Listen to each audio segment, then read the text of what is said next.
Okay, you saw that little menu that was up there and I was talking and doing all that? It wasn't recording that part.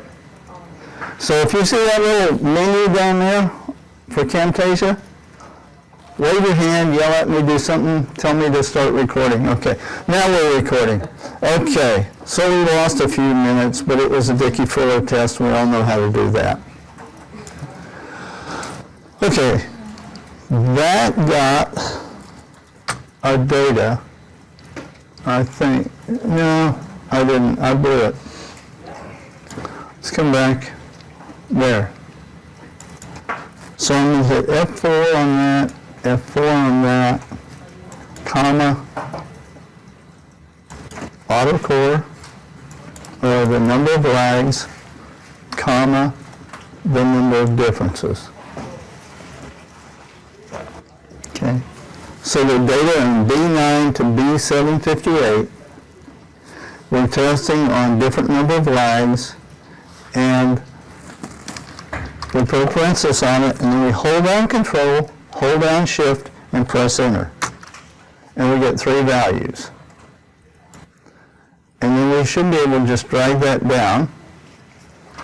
And what we're looking for is the first row of that table, okay?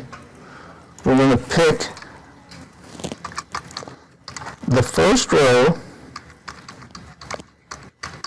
of the table where the T statistic is greater than 2.0. No 2.9, anything else.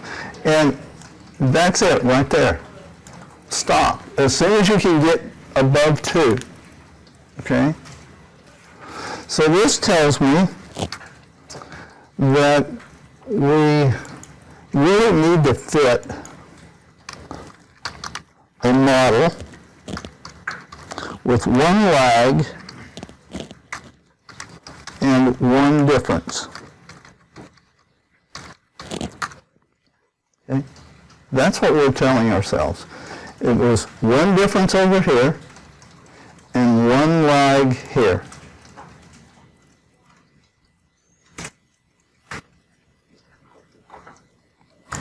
So let's do that. So at this point we're going to use a scimitar menu. So we go to scimitar, go to the clock, which is time series. Okay. And it wants our data. That's nice. And this time we can include a label because because that menu in scimitar asks you if you have a label in cell 1. And the number of lags is 1. Our number of differences is 1. We're going to forecast for, say, 12 periods. And we're going to calculate residuals, graph it, and graph an impulse response function.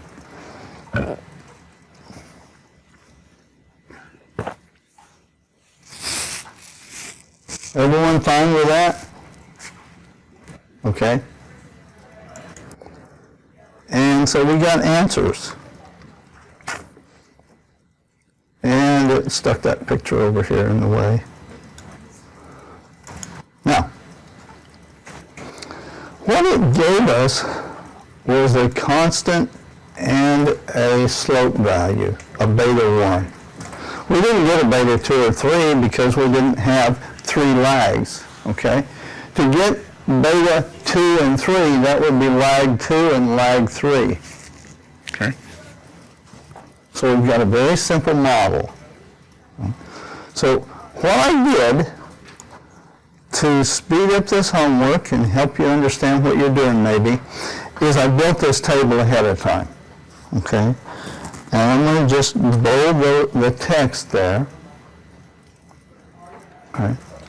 So this is the table that you would use by hand to do the chain rule for forecasting a time series model. Okay? So the first thing I'm going to do is I'm going to say equal I'm going to go under the constant in that cell and say it's equal to the constant here. And then I'm going to do the same for beta 1. It's equal to that slope coefficient right there in Q22 for me. Okay. Why am I bringing them over here? I want them in my table so I can see what I'm doing. Maybe I can make these calculations correctly. Okay. Sir? Yes? On the AR series analysis results, is there any particular reason why I might be throwing errors? You did something wrong. Did anyone else get an error? Okay, what's your error? Instead of price, it says 119.1. Something here.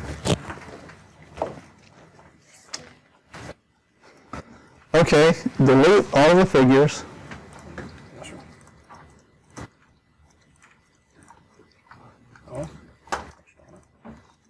And then highlight all of that and delete it. Yes, sir. And let's see what happened. Okay, put delete. Okay, now, Just to make it prettier. Okay. click the time series. And you've already got the data highlighted, one lag, one difference. Hit OK. Still no.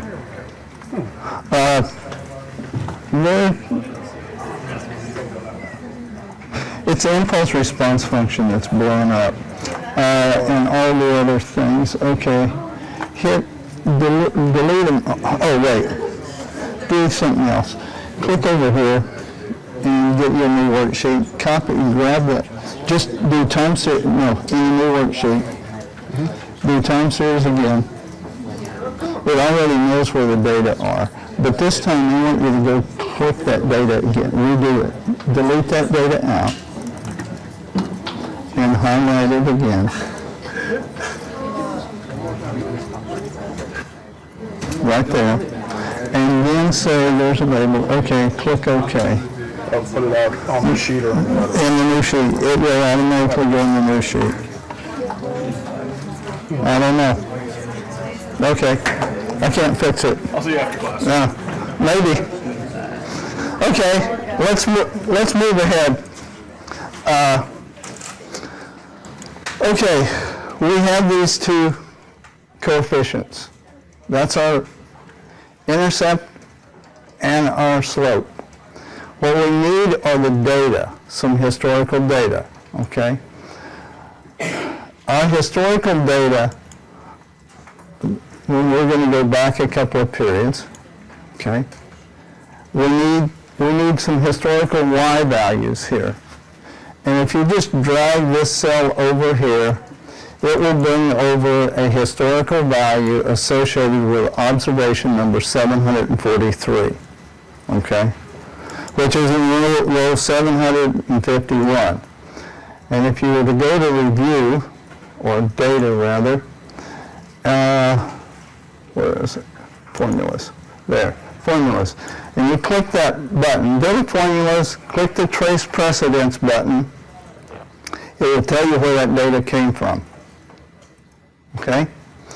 And, okay, for the guys who didn't get it right, follow this and do it yourself by typing in .036 and .528 in those two cells. Okay? And then you can still do all the calculations. We'll worry about your time series later. It's kind of like you get timed out. Life just timed you out. Boom. Okay. Now, here's some of our historical data here. And I went back and pulled a whole bunch of it. Okay? You see that? And if I click this blue line again, it'll take me back up to the top where I was. So if I drag this number down, pretty soon it goes to a 0. Okay, see that? That means that was the last observation. So these are history. I'm going to paint them so I know that they're my history. So my job is to calculate values down below there. You're looking like me like I've grown two heads. What's your question? I don't know what I didn't get what you did for the white. You didn't get this number? I missed it. I was tracing the president. I missed the. Oh, look, this is the biggest advantage of Excel. Okay, click on the word formulas. See that little button right there that says trace precedence? If you click it, it will tell you where that number came from. And then if you click on that blue line, like that, it will take you down there to it. Okay? And then if you click on begin, it'll take you back where you were. And you really need to get used to using that. That's really a powerful tool. Now we need the first difference, okay? Why do we need a first difference? Okay? And wait, first question, why in the world am I doing this? Okay? I have a model that is using first difference, right? Remember the lecture yesterday? It said our equation, let me write this down. It said our equation that we're actually estimating here is D1T is equal to A plus B D1T minus 1.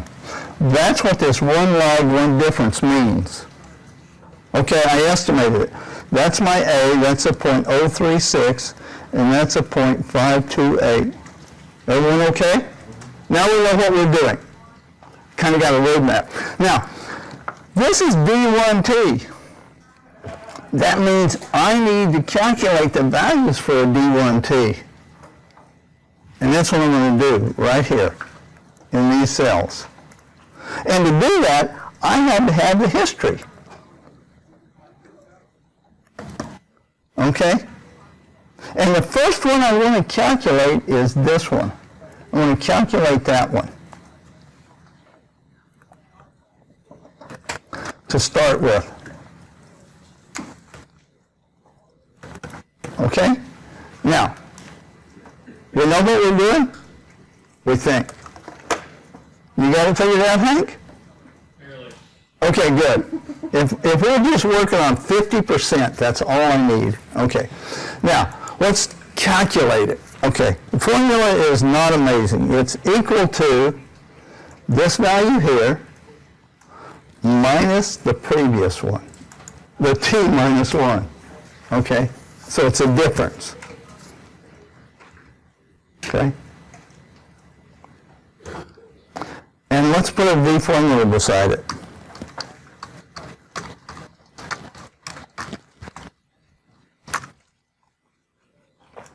Then I'm going to drag both of, whoa, don't do that. I'm going to drag those two cells down to right there. So my most recent first difference is that one, right?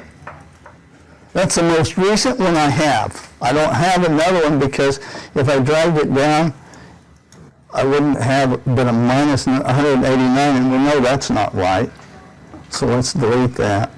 Okay, so I'm going to drag this one down. Oh, cancel. Now, what I need to do is I need to forecast, okay? I'm going to change this table up here just a little bit. Let's forecast D1 T, it should be a small t, okay?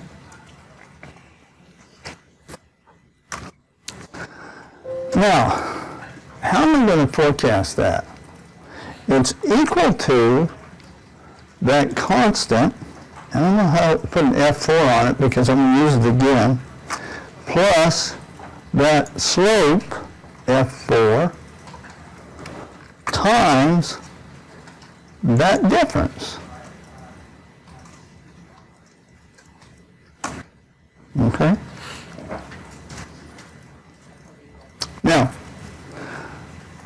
let's go back here to our equation. And our equation said that y hat in t plus 1 was equal to y in t plus my forecast for y1t.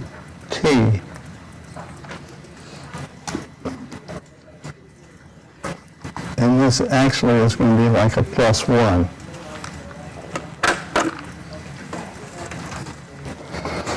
So this is my forecast of what d1t is.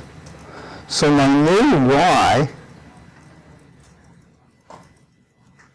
is equal to the past value, the last observation I had, plus that difference. Okay?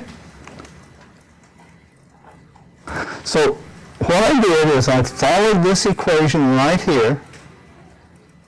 Yt plus 1, that's t plus 1, okay. I guess I should just delete that little thing. And I'm going to just type that this is t plus 1 right here.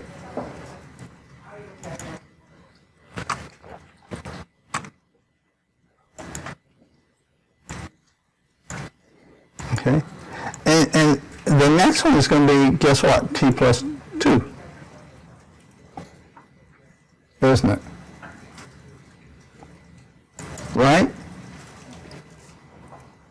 Okay, now did everybody get 188.72? Guess what? That's the right answer. If you look over here. See? Right here? Right here? Scimitar actually forecasted it. Now let's, okay, so we got one right answer. Let's see if we can get 2. Okay? Now, how do we do this again? We need a first difference. So my first difference is equal to this 188.72 minus the 189. Okay? So that's minus, well, it's coincidental, it's the same as it was before, okay? We calculated it once before. Now we need to forecast that, what that d1t would actually be, and it's equal to the constant, f4, plus the slope, f4, times that difference right there.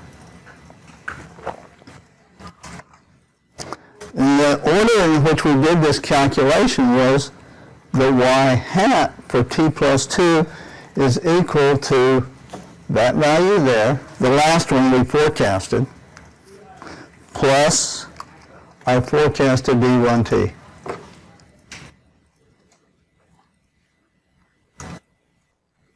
And it's 188.609. And voila, we got the right answer. There it is. See? See?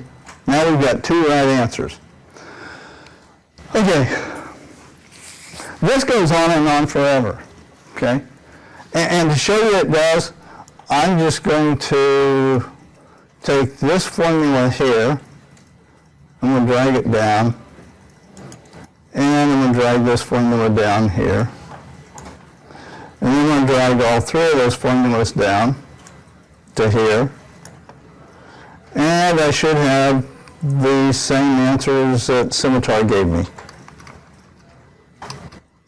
Down to here. I quit there. Okay?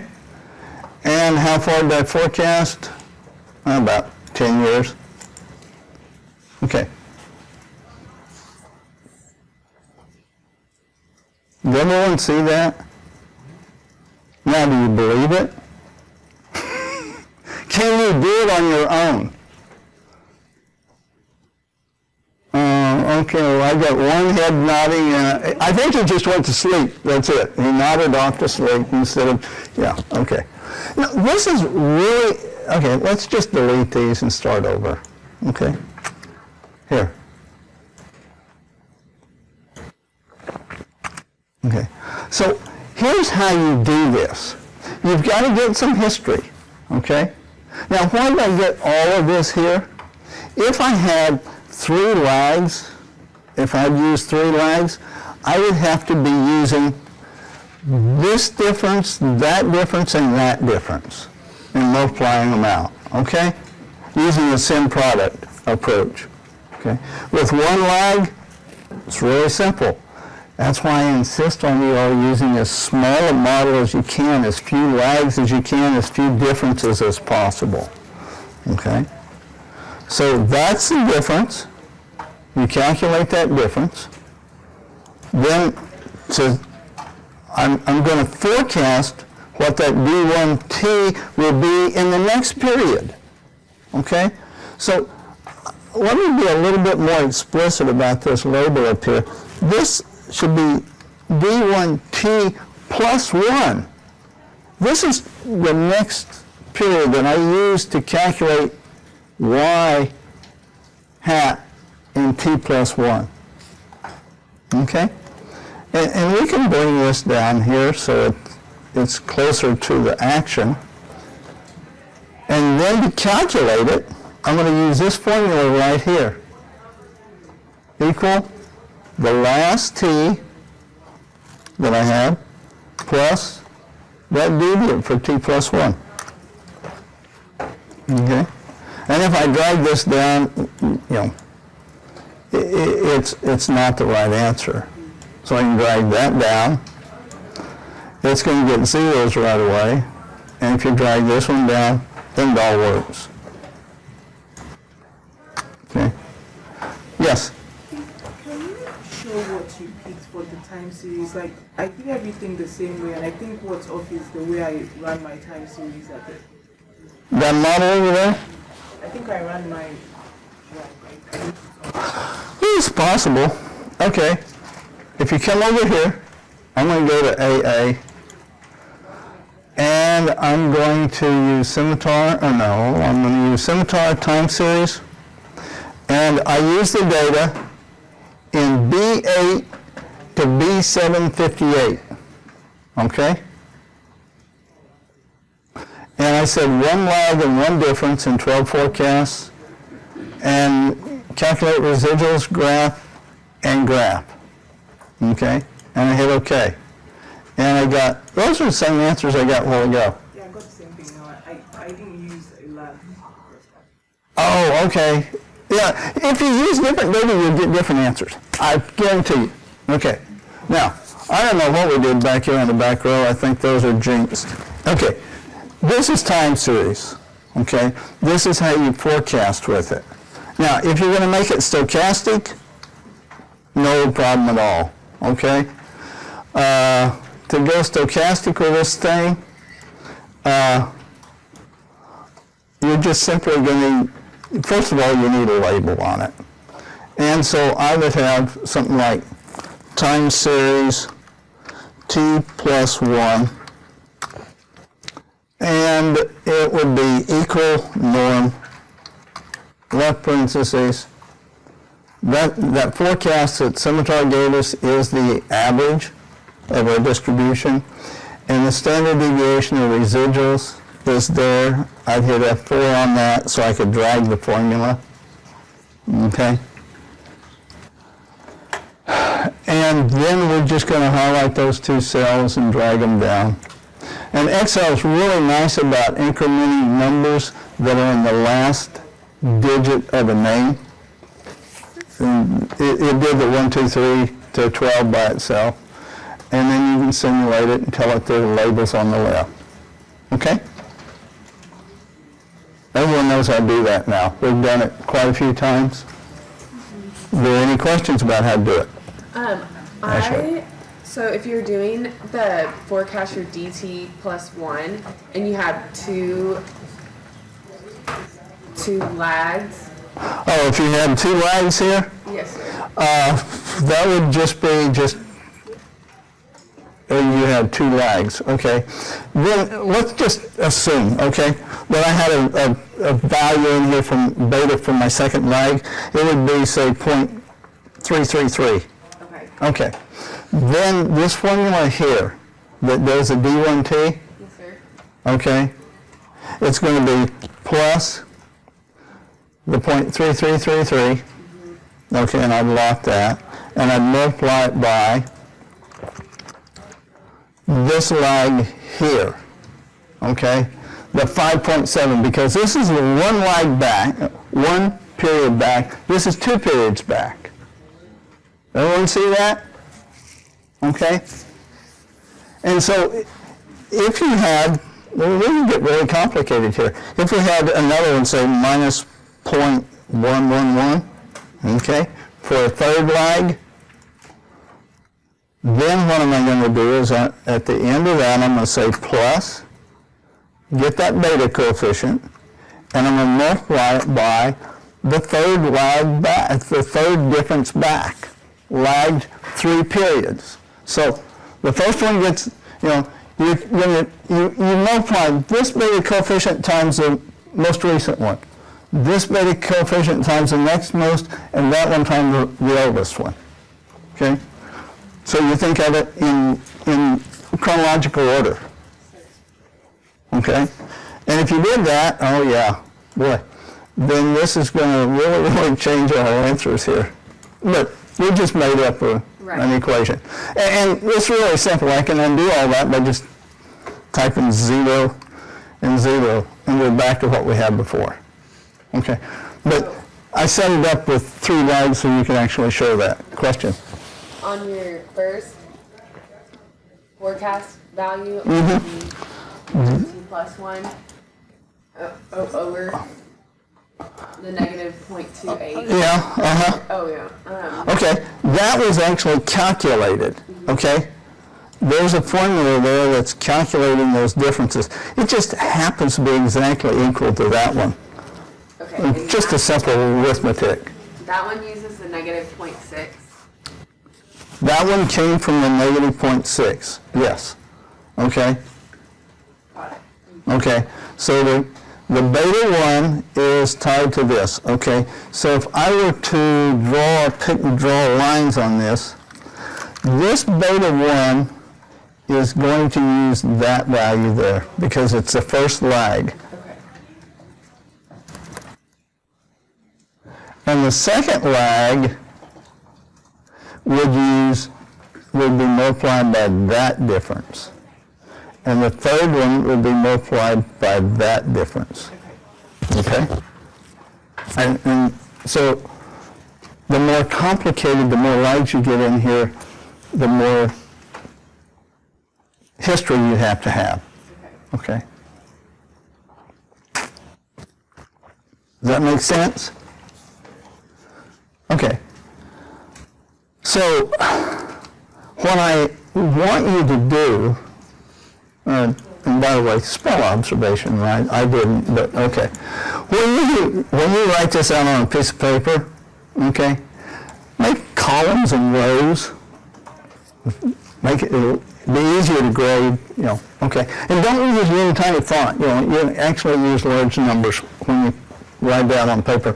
But you can do this on a spreadsheet and do your calculations on a spreadsheet, so you're checking them right there, and then do them on paper, okay? But do them by hand, because on the exam, you won't have a computer to do it for you. And you can't drag cells down when you do it by hand on an exam, okay? You can't circle it and say, I drag this down. It doesn't work that way, okay?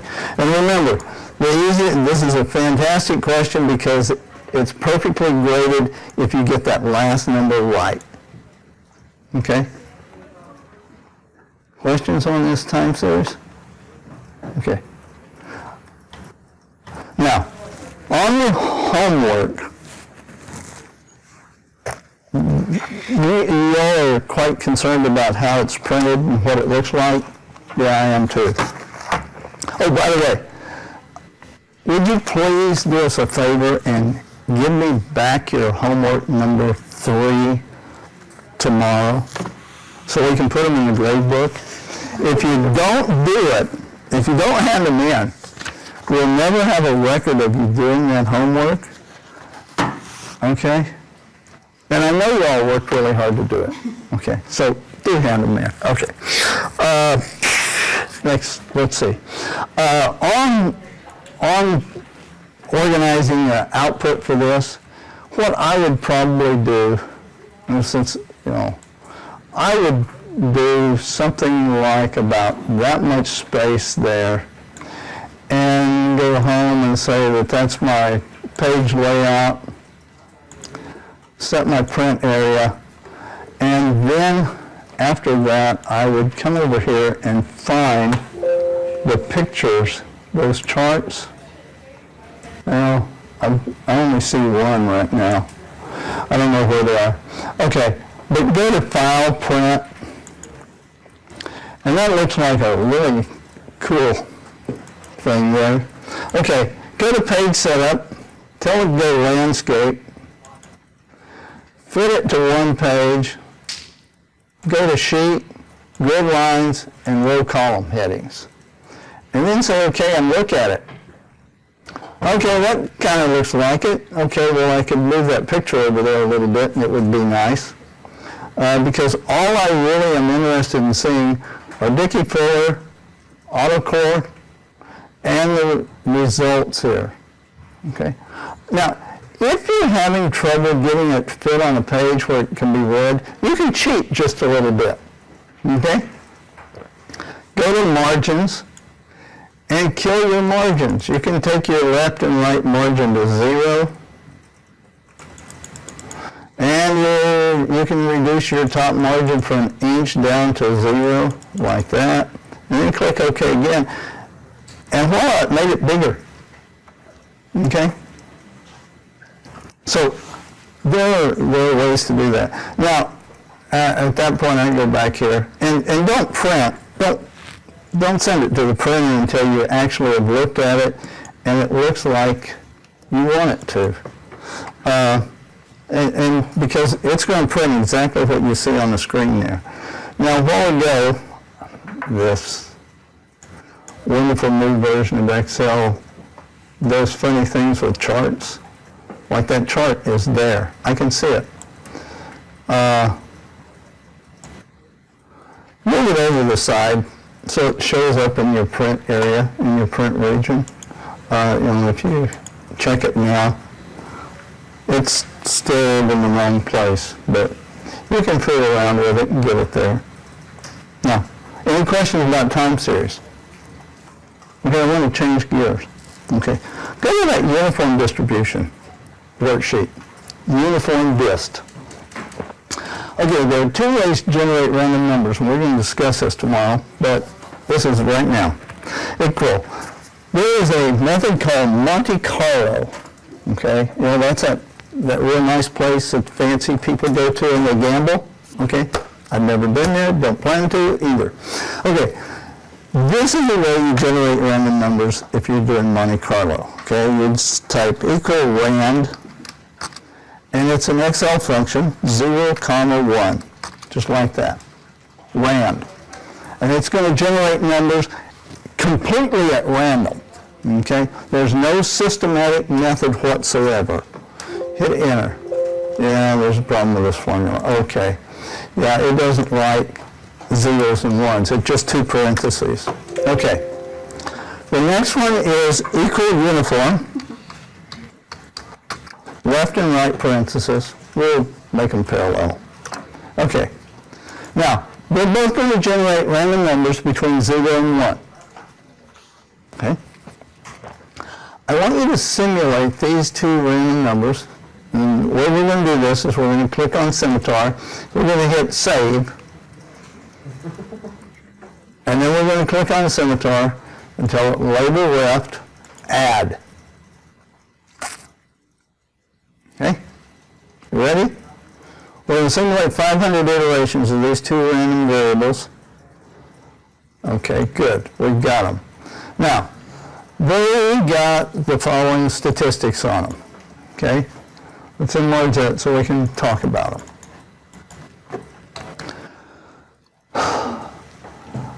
The average, or the mean, of a uniform number between 0 and 1 is 0.5. Okay? It's halfway. You take 0 and add it to 1 and divide by 2. Okay? Very simple math. Okay. The maximum you can get is 1, and the minimum you can get is 0. Okay? The Monte Carlo version got close, 0.495. The Scimitar version got 0.499985. Okay. The same with zeros and 0.99. Now, we're going to draw a CDF, a cumulative distribution function. Okay, so go to Graph and CDF. We're going to highlight Monte Carlo and Latin hypercube with labels and drag them down like that. And we're going to click OK. Okay, we have 2 cumulative distribution functions. Okay. We can rescale this horizontal axis to be 1 as a maximum. CXL doesn't know that the maximum for a uniform distribution is 1. Okay, now, the red line is Latin hypercube. Okay? It exactly follows a 45-degree line. No deviations. Okay? This thing called a Monte Carlo, on the other hand, has wiggles. Here, here, here, here, where it's not on the 45-degree line. Okay. Now, difference. Latin hypercube is a red line. It generates your random numbers in an unbiased manner. It's not totally random. It actually takes your value between 0 and 1, here's 0 and 1, and if you say you want 500 iterations, it's going to divide this up into 500 intervals of equal length. And I can't draw that small interval. And then it's going to generate a random number inside each one of those intervals, like that. So it's going to completely cover that distribution from the minimum 0 to the maximum 1. Now, our friend Monte Carlo, this black line here, does it different. It takes an interval from 0 to 1, and it just starts randomly drawing numbers. High, low, it doesn't matter, it just draws random numbers. And what it does is it will tend to bias the results, okay? It will tend to oversample some areas. So this is an oversample. This is an undersample.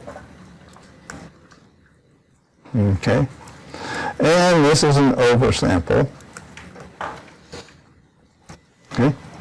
So what it does is it biases your results.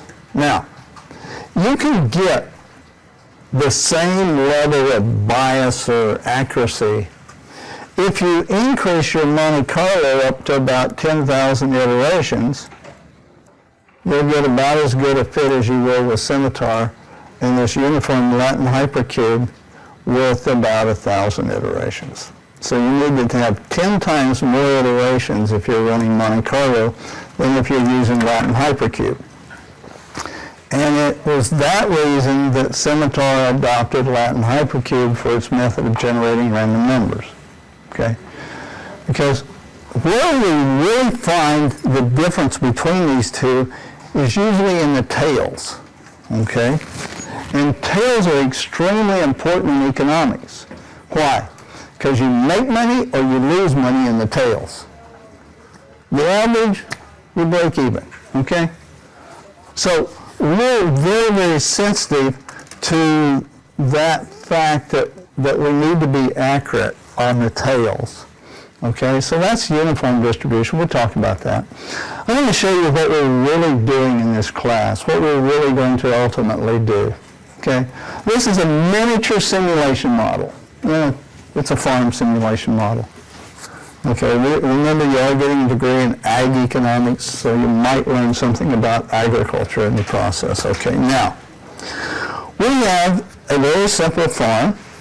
Now, the way I build simulation models, I have all of my input bold and in yellow. Okay? That way I can know what it is when I come back to it later. Okay? So we have a normal distribution with a mean of 4 for a price and a standard deviation of 0.75. We're going to have a truncated normal for a yield, meaning it cannot go below 100. The average is 150 and the standard deviation is 30. Okay. We have 100 acres, our fixed cost 5,000, and the variable cost per unit is 3 1/4. Okay. So let's build a model. Okay. For acres, it just simply equal that 100. Why do I do that? Because I don't type numbers in cells that are formulas. Yield, that's going to be that T norm. Okay? Stands for truncated norm. You've never used it before, so let's go look at what it is in f of x. Okay? Equal T norm with a parenthesis on it. Now we can go to fx. It says give me the mean, okay, that's 150, the standard deviation, which is the 30, and the absolute minimum. Okay, and you could have an absolute maximum. We could put a maximum on to 200 or something. Okay, and later we'll talk about using this rand number. Actually, where you can give it a random number, and you can. The other one is you can stack the tails. Okay, we'll get into that later. So okay, we get a random number. Our production is equal to. This is really simple. Acres times yield. Our price is a normal distribution, so equal norm, that mean, comma, and the standard deviation, and a parenthesis. Receipts, no, that's just simply price times production.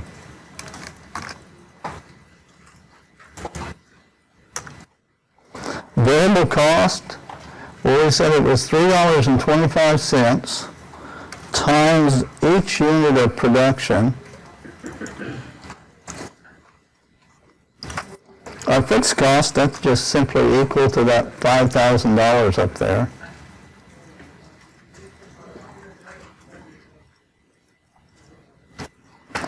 And guess what? Profits is equal to receipts minus the variable costs minus the fixed cost.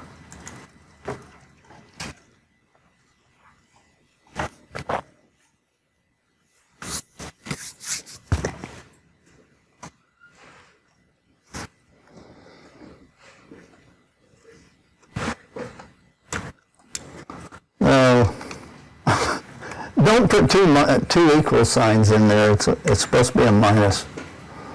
Okay. Now, when we press F9, notice that all of these things are moving around on us here. Okay? Sometimes we have a negative profit, sometimes we have a positive profit. This is like real life. Okay? Now, we're going to actually simulate, and this time we're actually going to send all of these values over to the sim data so we get statistics on them. I know acres doesn't change, but we'll just send it there anyway. Okay? So we hit save. Then we're going to go to simulate icon. We're going to clear out that time series stuff that was in there. We still have a label on our left. Or it wasn't time series, uniform distribution. And we're going to send it to sim data profit.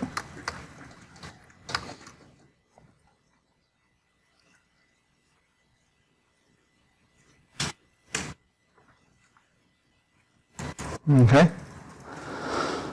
And it's simulated.